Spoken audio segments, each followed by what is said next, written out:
Sideline Squib. It's a long time coming.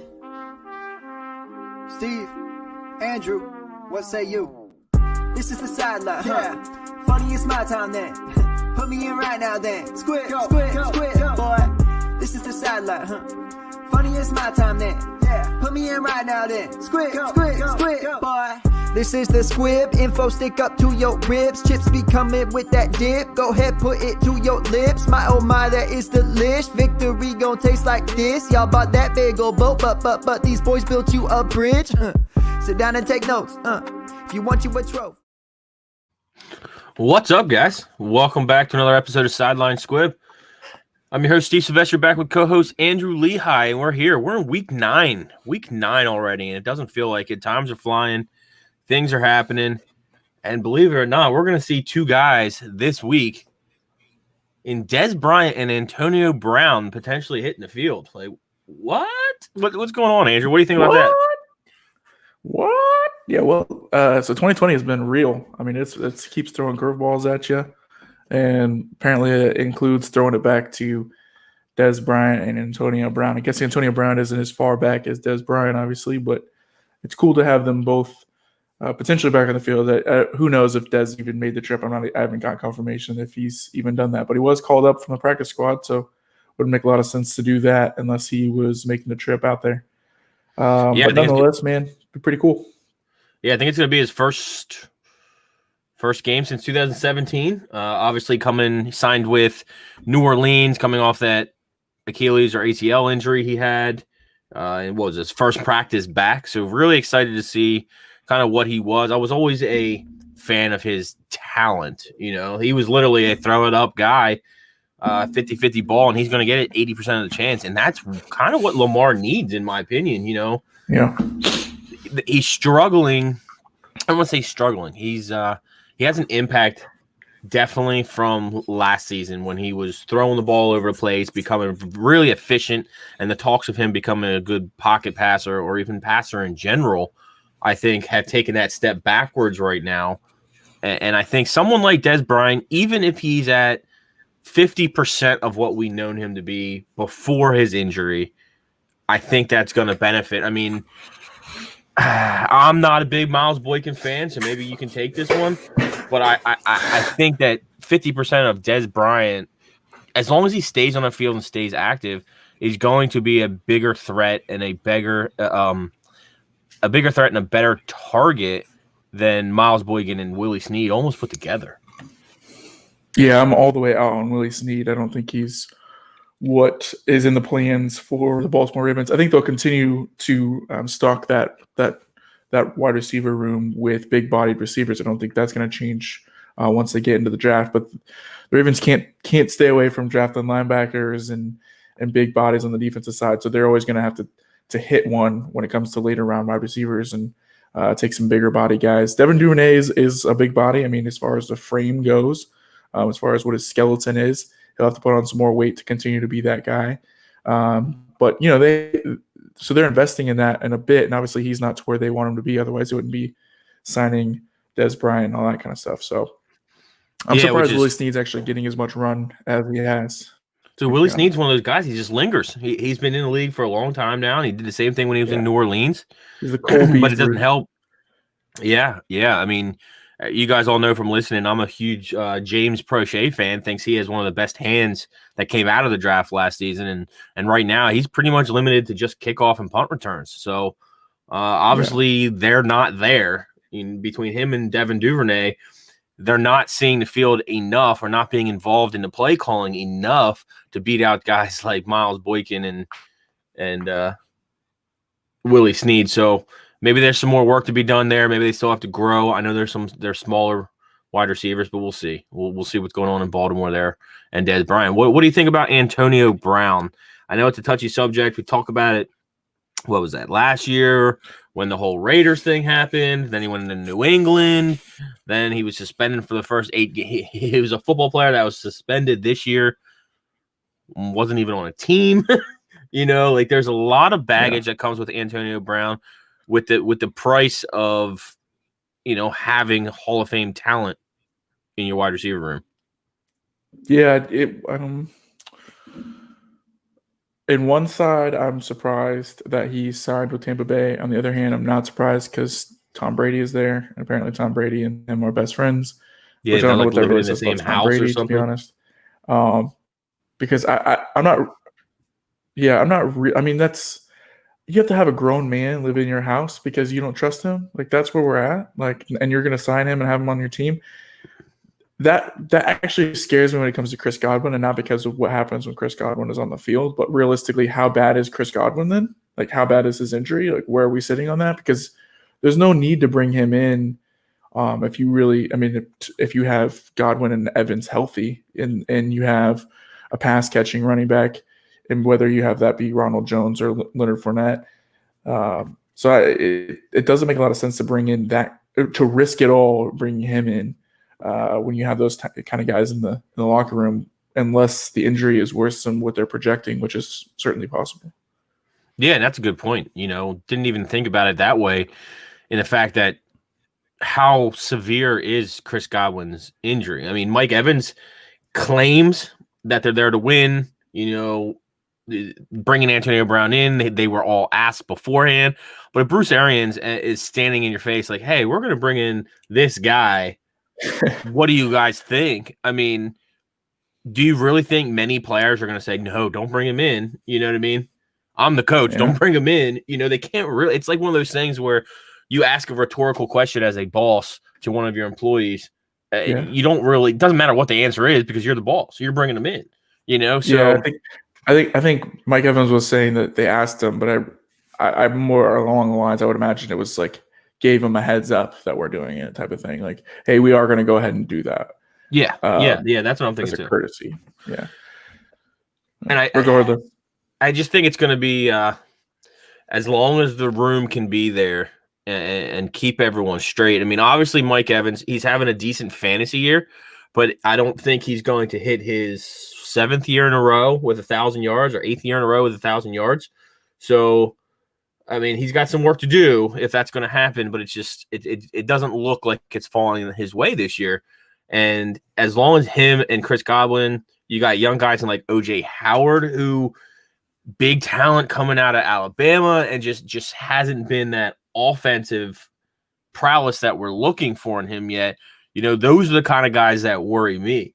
We already know that Keyshawn Vaughn was a big talent, or not a big talent, excuse me, was a big high ADP guy coming out of the draft that we're going to touch on later a little bit.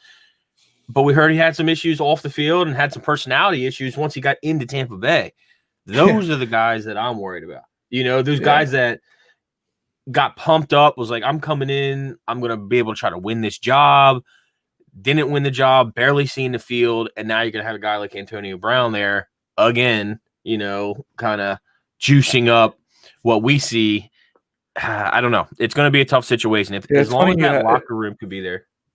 It's funny that they made such a big deal, and maybe they didn't make that big of a deal. It was a vacuum at the time when it comes to Twitter, needing Twitter news. But the report coming back right before the season started about how Keyshawn Vaughn was not meshing well with the coaching staff, and there wasn't really good work ethic or whatnot. And it's like, and then you're going to bring in Antonio Brown, who's like displayed the utmost disrespect towards coaching staffs and not working hard and not practicing hard and all that stuff. It's like, I don't know. It's like very, I don't know, hypocritical, it seems like. But again,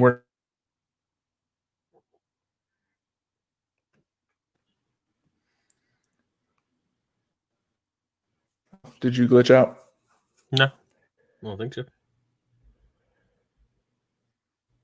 So actually, just on my phone right now, as it's popping through, it looks like Dez Bryant, who was activated off Baltimore's practice squad, is expected to play Sunday in his first game since New Year's Eve 2017.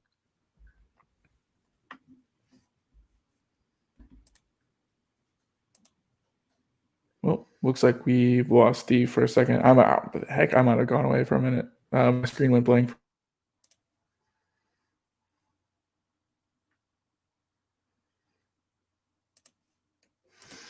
So what we wanted to talk about today a little bit is we're going to go into, what happened through the season. We're in week 9. We're trying to figure out where we're at as far as rookies and rookie scoring and rookie rankings.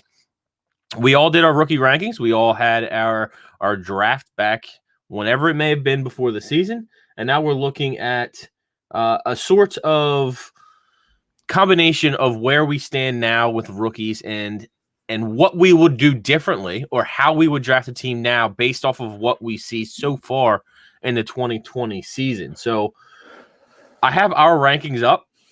These were some of the rankings. These are our rookie rankings that we would have done before, our preseason rookie rankings. And I kind of want to go over them a little bit and see what we would do differently now, knowing what we see, so far. Obviously, there's going to be some players that, like Tua. Tua just got his very first start. That's not really going to change where he stands on my dynasty rankings because he hasn't had the chance to play yet. But some of these guys that we're seeing, like we just touched, Keyshawn Vaughn, had him very, very high. ADP of, what'd you say, almost 10, I believe? Yeah, 10 overall. I had him 13 in my rankings. You had him 12 in yours. And, yeah. That's a miss on us. Not looking good there. So, and then vice versa. A lot of people were high on Cam Akers, and we just happened to not be high. We didn't like what we saw. We didn't trust the Florida State line that a lot of people thought was the issue, and we saw something a little different. And right now, that's a hit where most people didn't. So, we're just kind of talking before we jump in. I want to thank some of our sponsors. You got Thrive Fantasy app. You have Prize Picks, Dynasty Owner, and TrophySmack.com that you're going to hear at the front if you're listening to the audio version. So if you guys need a trophy for your league, you're halfway through it now. Make sure you collect those fees. Go out to TrophySmack.com. Use code SQUIB. Get yourself a free championship ring as well. Pretty nice, hefty ring. And go ahead and flaunt it off. They also have some grills. Some grills you can wear around if you want to. Get the championship belt, bro. Come on. Yeah. We're actually in that one league. I guess it's the listener league. We're going to bring out the championship belt. It's not looking like I'm going to be taking the belt this year, but that's all right. Yeah, no, me neither. That's good though. Listeners are taking our advice. That's what I'll take that. Yeah. So, all right, let's just go ahead and jump right in. Where would you be if you were to draft right now and start over again? What are some changes? Let's not go one by one. Let's not do this. Let's just pinpoint a few things. Who would you change for the better or for the worse if you were to go ahead and go right now? Who's somebody that you might draft higher or lower if you were to draft today? I would have moved Justin Jefferson up a little bit more. I was pretty high on Jefferson. I had him wide receiver 2, behind CeeDee Lamb. So I don't know how much higher I could have moved him, but in my overall board, I think would have had him a little higher. I didn't realize he was going to have that immediate of an impact in such a run-heavy offense, and I've been mistaken in regards to what he's done with his touches. But I'm not saying I'm caught off guard and caught by surprise by his talent or what he's doing. Just didn't think it was going to happen this quickly. So I was a little bit lower overall than I really should have been. But at the position, I was where I needed to be. But I needed to have him over some running backs like Keyshawn Vaughn and players like that. No, I like that. I think that's definitely one that I have on my list too. You and I were high on Justin Jefferson from the start, from what we saw, which is awesome. Very early in the process, we were on him. Yeah, and another guy just same way. For me, T. Higgins. I really liked what I saw in T. Higgins. I like the numbers and the stats. Deeper than the stats, I guess you can look at it. There were some few things that we picked out and found throughout our research last offseason, and I fell in love with it. And he's starting to show a little bit. Him and Joe Burrow are starting to build that rapport, and I'm very curious to see how that plays going into their career. So I like that as well. But I'll just stick with the wide receivers. A guy that I probably was too high on, and maybe it's too early to tell. But Denzel Mims right now. Ooh, yeah. The talent in Denzel Mims is there. By all means, he could potentially still be a top receiver out of this class. But it's an evident that, if you go to the New York Jets and you play with Adam Gase, you're not going to be a good fantasy player. It's it's one of those things. It's like a myth. It's a legend. It's whatever, and it's for real. I mean, look at Sam Darnold. Great talent, and no one wants to touch him. So until Denzel Mims either gets a new coach or a new team, I think I might have pushed him up the board a little bit higher than I think. Yeah. I was never really super high on Denzel Mims. I started to come around on Denzel Mims because of really where some other people were, including yourself. Like I was just kind of curtailing a bit. I was like, man, and he had a really, really good was that Senior Bowl or whatever? Mm-hmm. Yeah, he had an outstanding Senior Bowl. So it was like one of those things where it's like, okay, maybe there's something there. And obviously jury's still out. We're still only 8-9 weeks in, so I understand that he's missed the most of it with injuries, but the volume doesn't look like it's going to be there, or at least the high level the high leverage situations where they're in the red zone and score touchdowns and stuff doesn't look like it's going to be a very frequent event, at least going early on in his career. So that's going to kind of hinder him. From a running back standpoint, I wish I wouldn't have fallen into the trap with Jonathan Taylor. Like, I remember when we first, running backs was one of our first groups we went through, or when we first were going through the running backs. And I remember just being so high on J.K. Dobbins, just so high. I was like, there's no question in my mind he was the best one. And I don't know. I just kept slipping when it came to Jonathan Taylor, and eventually moved him up into tier 1 with J.K. And I just wish I never would have done that. He fell into a perfect landing spot. He's running behind one of the best running offensive line groups in football. He has a quarterback who loves to throw it to the running back. All of those things, the boxes were getting checked. But I didn't see all of that on tape. Would never say he's a bust right now. I would never say he's not going to pan out. I just wish I would have stuck with my gut a little bit more and stuck firm with JK being the clear above best running back out of the group. No, I like that. I'm very excited again for JK to get his chance. Having Mark Ingram out, they gave, he split that last game with Mark Ingram out. They split time with Gus Edwards, and that's what sucks is Gus Edwards has that tenure, and he hasn't done anything not to prove. Right, and he's actually good too. Yeah, so he's gonna get his time. He'll get it, and I believe that as well. But here's a guy that I probably was way too low on, and if I were to redraft again today, I would I know for a fact I would take over, which I currently what I drafted I had lower than, Anthony McFarland, Cam Akers, Keyshawn Vaughn, guys like that, and that's going to be Zach Moss in Buffalo. Ooh. I was not in on Zach Moss. I had Zach Moss and Darrington Evans really close.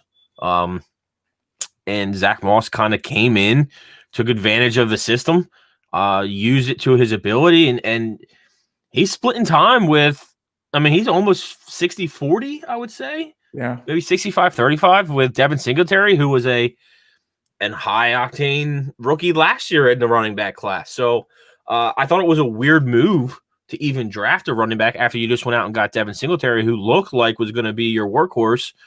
And then now they're splitting time again. Good for Buffalo. They're playing well. It's an offensive team with a very good defense. And maybe Zach Moss is a little bit better than I projected. So I'm looking forward to see kind of what he does going forward. Last game, he vultured off 2 touchdowns in front of Devin Singletary, and he continues to stay on the field. And that's all you need as a rookie, especially if you're not a rookie starting. If you're not coming in and you have a starting role right away to be fantasy relevant in your rookie year, that's all you need is to get in and stay on the field. And that's what Zach Moss is doing. Yeah, shout out to the Ball Blast girls. They were all over Zach Moss. Mm-hmm. They've been on him. And what's funny is I still remember texting you that the game whenever I was watching them live and was like, this Zach Moss kid's pretty good. But then it was he's a senior, right? He was a senior. Yeah. Yep. Yeah. And that was one of those knocks on him. Then he went to Buffalo, which, to be honest, crowded running back room, and that includes Josh Allen. So it was one of those things where I was I can't really see how he makes an impact early enough in his career and being a senior for him to really ever be more than a complimentary back, a a pounder to close things out, and he's taken advantage of the situation that's been presented to him and done well with it. So, yeah, I wish I would have had him higher for sure. Well, while we're on it, you want to talk about a guy who's taking advantages of everything. Undrafted free agent James Robinson down in Jacksonville leads all rookie skill positions in fantasy points, and he is just making the best of it. I mean, talk about a guy who's just flipping the script. Saw his opportunity and never let go. Good for him. I don't know where it's going to take him, but good for him right now down in Jacksonville. I mean, he's a good 15 points above the next closest, which is Clyde Edwards-Helaire and Justin Jefferson. So he's definitely putting in work down there in Jacksonville, which is awesome. Yeah, in a bad offense where they really don't have any other options outside of DJ Chark was supposed to be the guy. He hasn't really been the guy this year. Hasn't taken that extra leap that we all thought he was going to. Now you got Gardner Minshew, who's been playing with a bad thumb for the last 3 weeks or longer. So that's reassuring. And now they're going to have is it Litton? Is that who's going to be quarterbacking this week? Luke Johnson, maybe? Maybe that's it. Yeah. Yeah. And you're gonna be tossing the rock, so that kind of hurts our Shenault shares everywhere. But I was going to ask you what your feeling was on him. I know we have our personal reasons why we like Shenault and everything we saw in him, but I'm okay with where he's at right now. Yeah, I think he's met expectations. Yeah, I mean, he's 60. His snap share is 66%. So there's nothing really wrong with that. And knock on wood. All of everybody's injury concerns that we deemed not viable or not related to each other, they're not really affect. 30 catches, 300 yards, and a touchdown. If he has 2 or 3 more touchdowns, we're talking you're talking one of the top. You're talking CeeDee Lamb numbers. Right. Yeah. So that's the product of the offense. I think at the end of the day, really.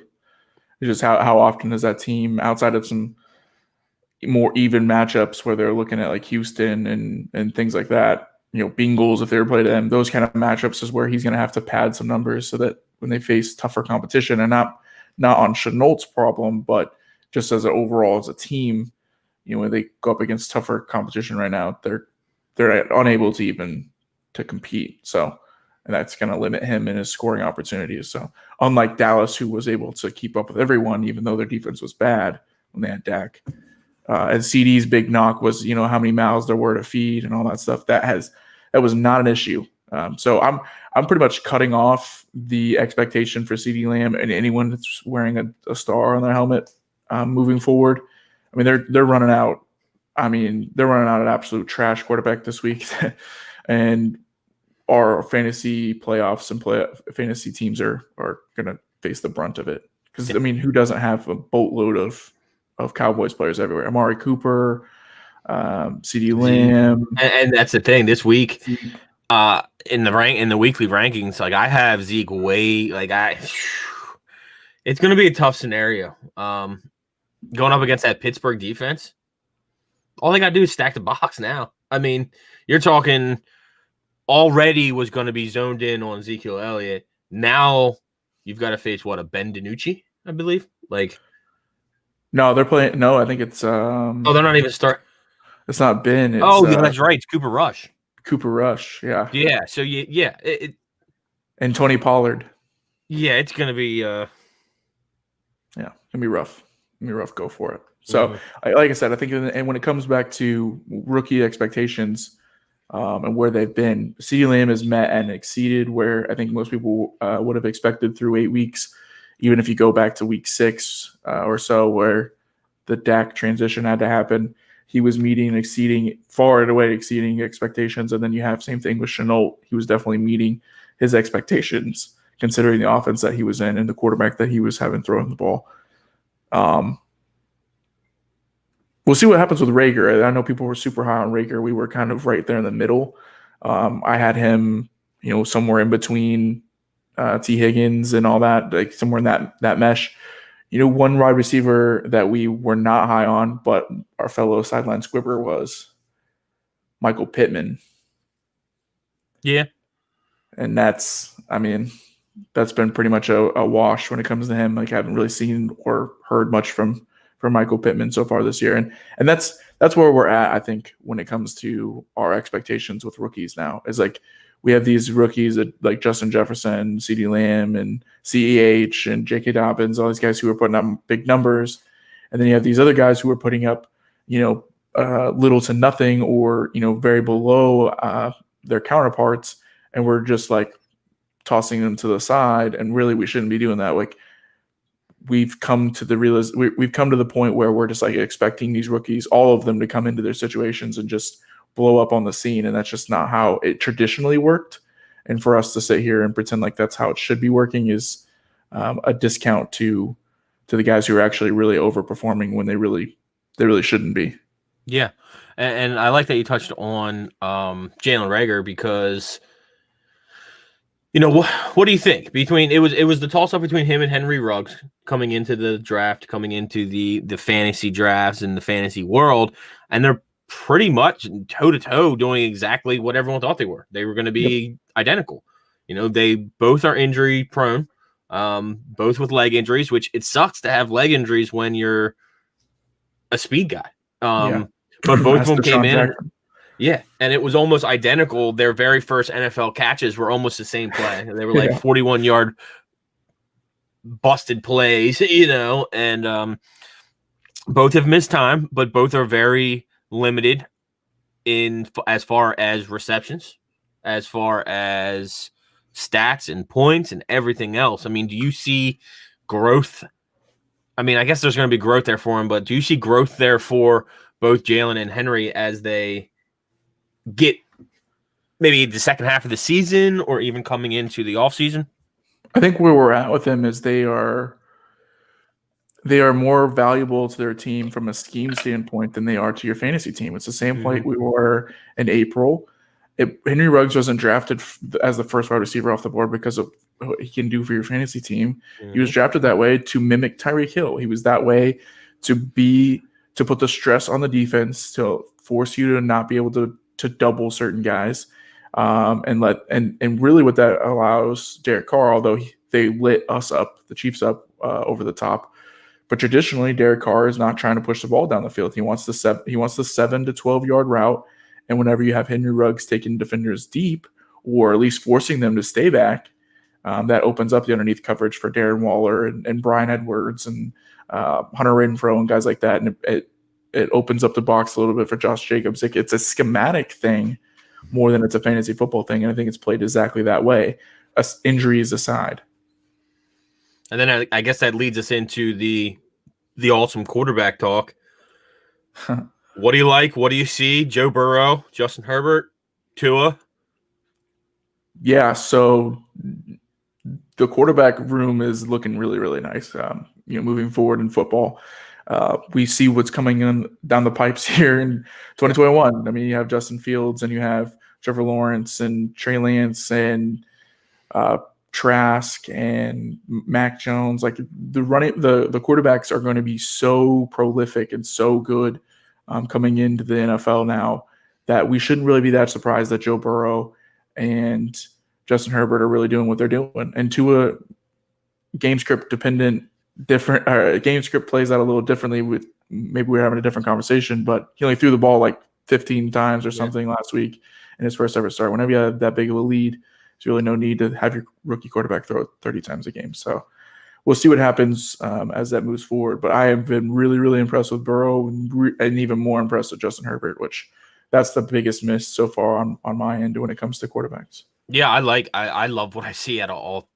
I'd say the two of them, we haven't seen enough about Tua yet, but hopefully he gets his opportunity. He settles in. I mean, what was his first drop back of the game? He got absolutely demolished, leveled, fumbled, crushed. Oh man, it was funny. But I guess the NFL moment. But I guess at the same time, it's like, oh hey, Aaron Donald, here's my hip. It's fine. So hopefully that was a shot, a positive shot back to some of the fans or people that were worried about his injury.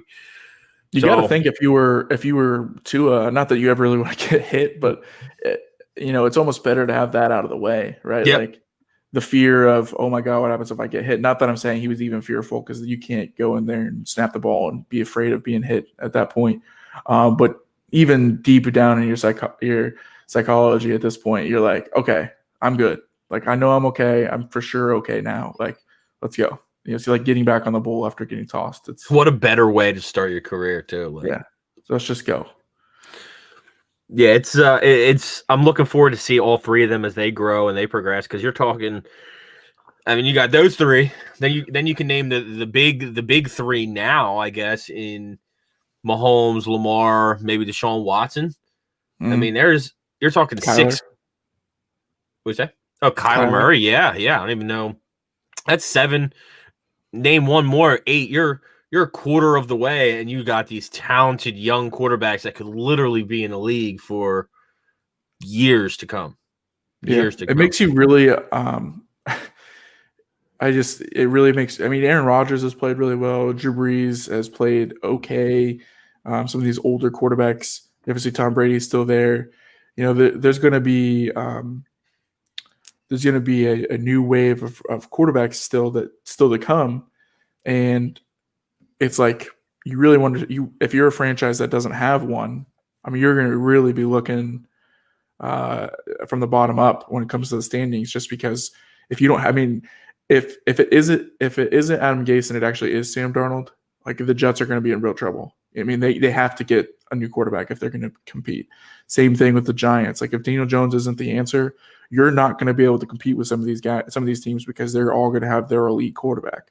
And I think that's the emphasis on how important it is to have the best player at the most important position in all of sports is going to be really, really highlighting here in the next couple of years, especially this year and next. Yeah, it's going to be very interesting coming in. Like, you touched on a few quarterbacks that are coming out this year, and there's even going to be more, as the pipeline hits and as teams grow. And then you're always going to have those guys that'll, the college season is a little funky with everything going on and all the extra precautions and measures they have to take with COVID-19. It's not like the Pac-12 just had their first game today. Yeah, what I mean? Like, it's not.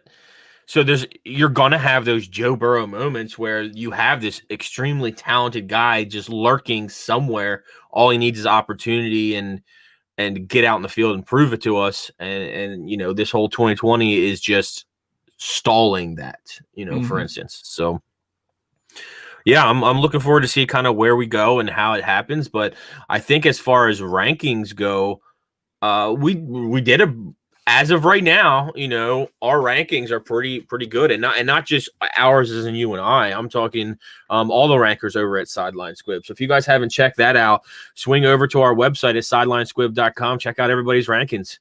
We have Steve, Andrew, Kyle, Tim, Josh, and Abe. Everybody's in there. We have our rookie rankings. We have our dynasty rankings, Superflex, and single QB. So they're all over there. Articles are there.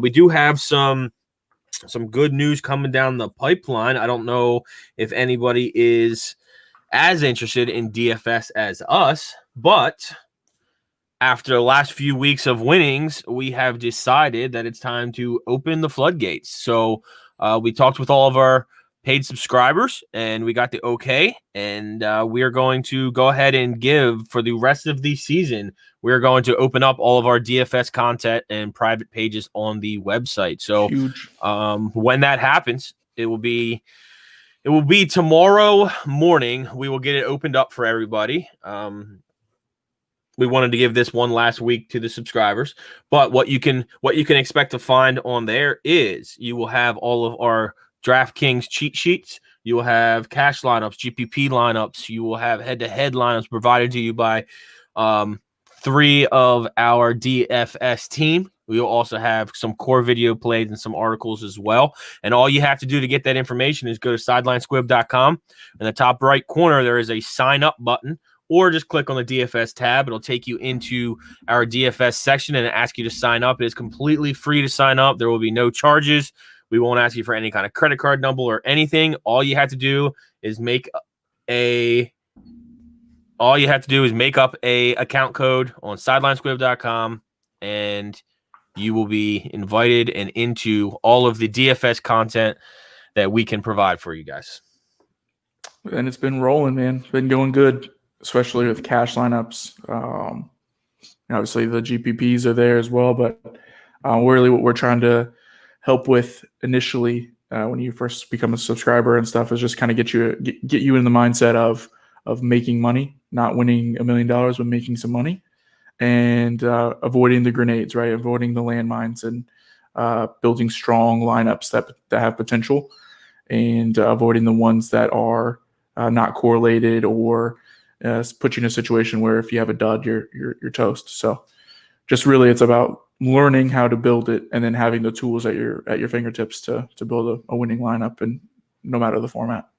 Yeah, and with this, when we open it up, anybody and everybody will get access to everything we provide except for the private member Twitter chats. So outside of that, you guys have it all, and hopefully we'll take in all questions and comments, and hopefully we can help win you guys some money as well. As we're 9 weeks in, and we felt that we had enough green in our pockets, enough lineups that cashed to open it up to everyone. So we want to share the wealth, and hopefully this can bring some more eyes to some of our other writers and rankers on the site, because we have to give them some love as well too. They are behind the scenes, putting out articles, putting in the work, crunching the numbers, getting not only your dynasty content ready, but also DFS, and they need some love as well. So make sure when you're on there, you swing over to the staff page, check everybody else out. Don't just listen to Andrew and I. Check out the rest of the team who's behind the scenes. And of course, we have the DFS Docket podcast as well, where Josh and Abe are just doing great things over there. Just took it to the live stream. So if you're interested in that, they also they're doing it. They're doing it. I am not technically inclined, but they're doing it. They're doing the live stream now. So I think they record on Wednesday. I might have to hop on there and just run the background for them. Like just run they can talk and I'll click the buttons. Yeah. I think they record Wednesday nights. They are live. So you can find them right here on our YouTube channel at Sideline Squib. So what else you got for the people, Andrew? Anything? Not much, man. Not much. I'm happy.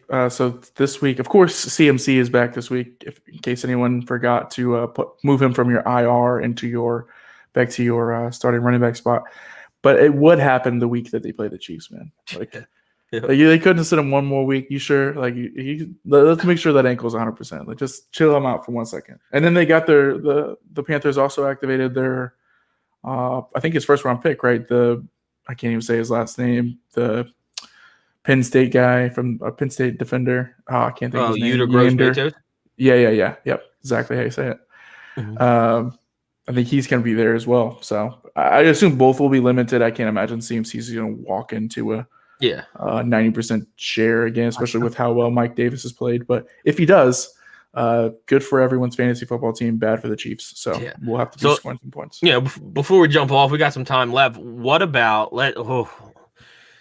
just chit chat? How much of a pain has it been managing multiple dynasty teams or multiple just teams in general, and having to move people back and forth between your flex spots and your regular spots because of time changes and everything else that's going on with injuries and potential COVID scares?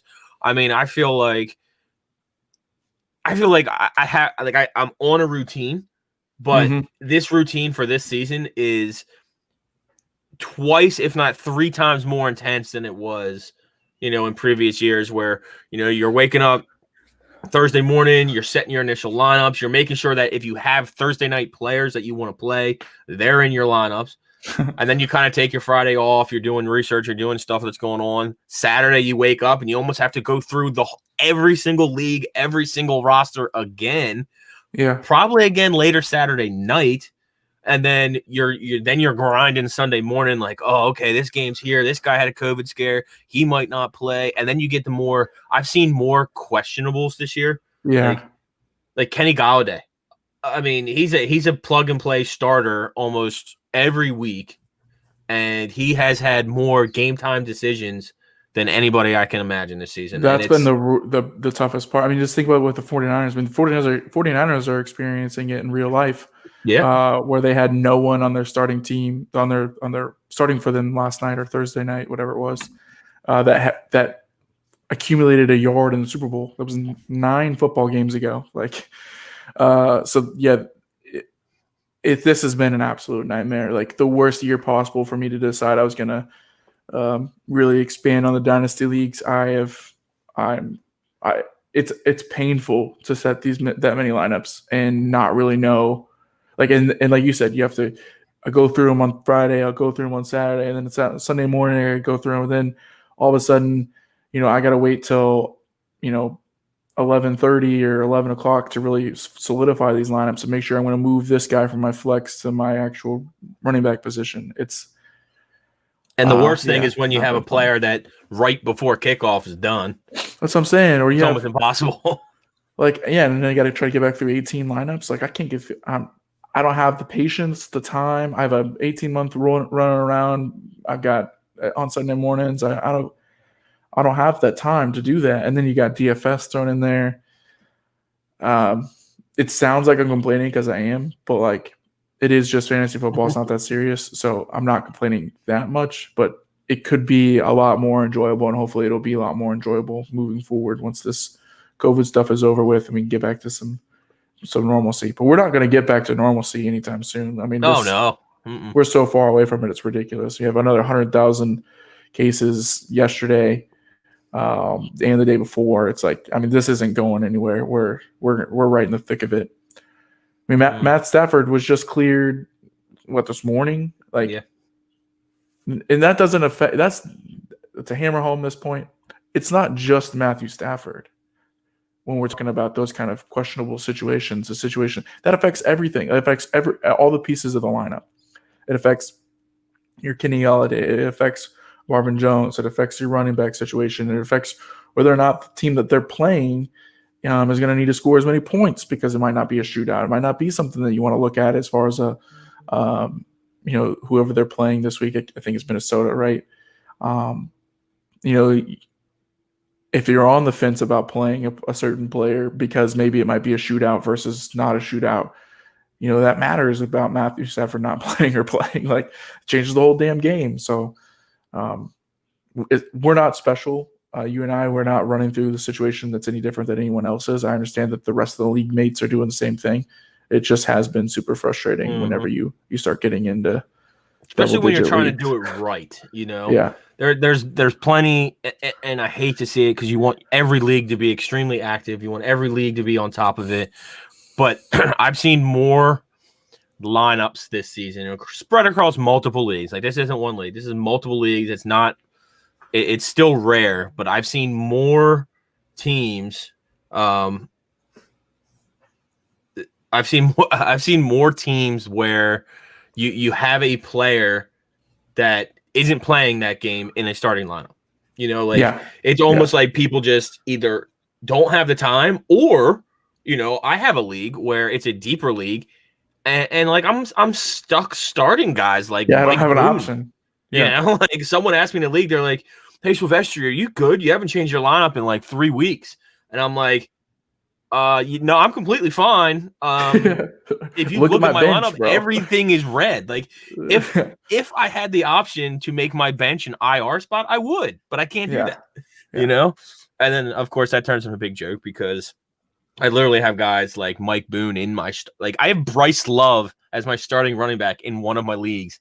That is how bad my bench is right now with injuries, COVID, or dynasty assets, and now running into bye weeks. Yeah, like dynasty assets that aren't playing yet.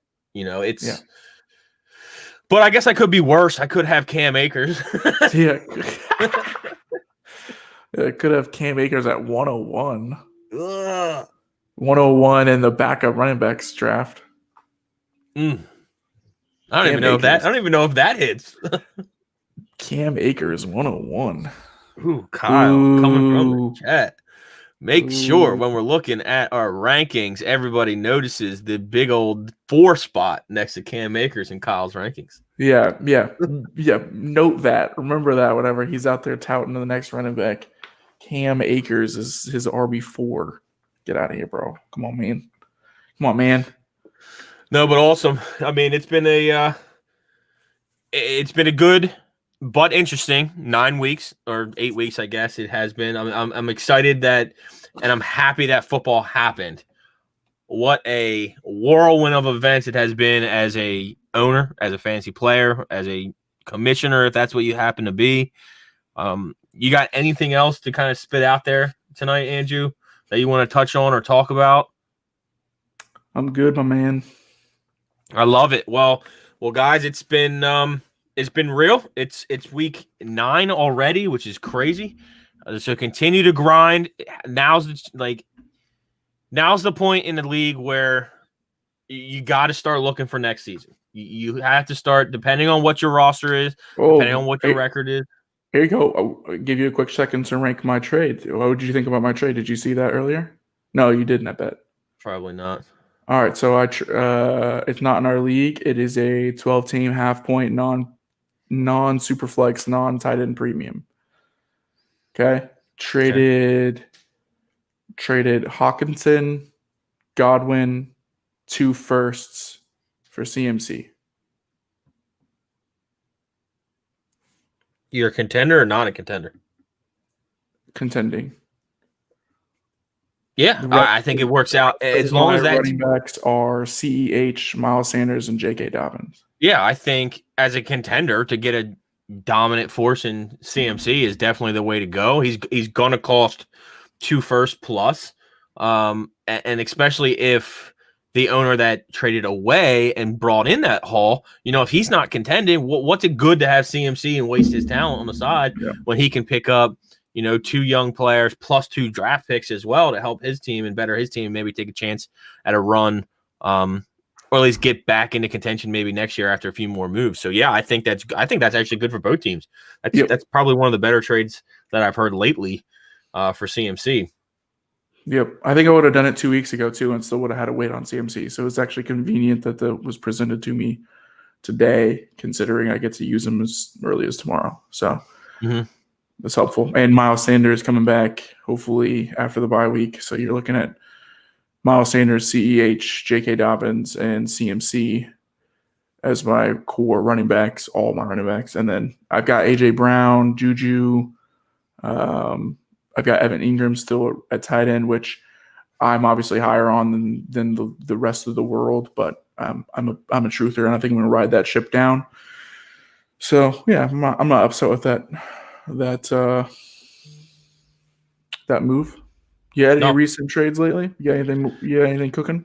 No. I'm in a good spot in the leagues that I have players on my roster.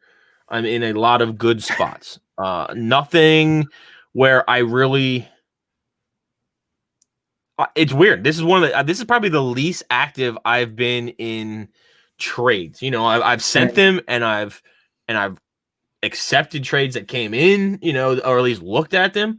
But there really hasn't been much moving for me. I think it's because it's the inconsistency of who's playing. A lot of my teams are doing well. And I like the pieces I have. The teams that aren't doing well, it's not the fact that I need to rebuild or I need to move pieces. It's the fact that there's a league where I have Barkley, Chubb, both on the IR. There's nothing I can really do there. Do I really want to move them? Not really. Is a first round pick for me in that situation going to do anything? Probably not this season. Right, it doesn't change anything for you right now, and you're not going to realize the impact of that first round pick until you have Barkley back. And in that scenario, when you have players of that caliber, you either used an early round pick to get him whenever they came out, or you traded away a handful to get them at some point. So it's not like I have, these second tier guys just kind of lurking like, oh, CMC's Barkley and Chubb are out. Okay, let me plug in Josh Jacobs, Derrick Henry, and Miles Sanders. Like you don't have that. So there's not many trades. I think that a lot of the trades that I have done this season have been pieces looking forward for next year, but not costing me a lot. Like and I don't know if it's a homer pick, but I've been kind of stacking up on Bryan Edwards a little bit with his injury and everything going on. I mean, just looking at what's happening in Vegas, we touched on Henry Ruggs kind of just being that deep threat. Well, guess what? If he's going to be that deep threat, Bryan Edwards is going to be the possession receiver. Yeah, he just needs to get on the field, and it's sad. It's sad that he's not, but guys like that is kind of who I've been targeting now. So yeah, not too many trades happening on my neck of the woods. Yeah, I've got a league where I've lost Barkley, Chubb, Eckler, and now Myles Gaskin. Yeah. My all 4 IR spots are filled with 4 starting running backs. So yeah, and it's crazy because it's not just I'm not making trades in that league because I'm not blowing it all up because of my team is sitting on the IR. I just have to wait. Okay, I have to wait. Yeah. Yeah, and that's what kind of sucks. Other teams are in the same situation. Right. So can you take advantage of guys in your league that are trying to move stuff? Sure. Go ahead, take advantage of it. If they want to push it out and they think that this is the year they can win and take it all home because of other rosters, by all means, that's a good strategy for them. That's not my strategy in a certain case, or at least I'm not in a situation where I can feed off of other owners. I can't look like right now. I'm not in the position to look at other rosters and be like, okay, this guy has a shit ton of guys that are hurt. I'm getting this guy back. I'm potentially getting this guy back. If I make one move, I can probably have a 2-10 record and take this thing down. I'm not in that situation. Yeah. So, no, but I like it. I like it. All right. Well, awesome. I think we're going to wrap it up for tonight. We talked a little bit about our ranks, a little bit about what's going on. If you guys have any questions, by all means, reach out to either of us. You can find me at Sideline Squib on Twitter or Andrew at Do or Die Nasty. And don't forget, we haven't had too many questions come through, but we just added the section on the website as well. Go to the podcast tab on the website, sidelinesquib.com, and you can type in any questions you want to hear on the podcast as well. So, give everybody an idea. Give them a look. Let our writers know. Get them involved as well. They're just as talented as anybody else out there. So please make sure you interact with them as well. And Andrew, I'll let you take us out. Yeah, man. I'm excited for week 9. Excited to get into this bye week as a Chiefs fan and kind of relax a bit. But yeah, you guys stay safe, wash your hands, and take care of yourselves. We'll see you guys next week on the Sideline Squib.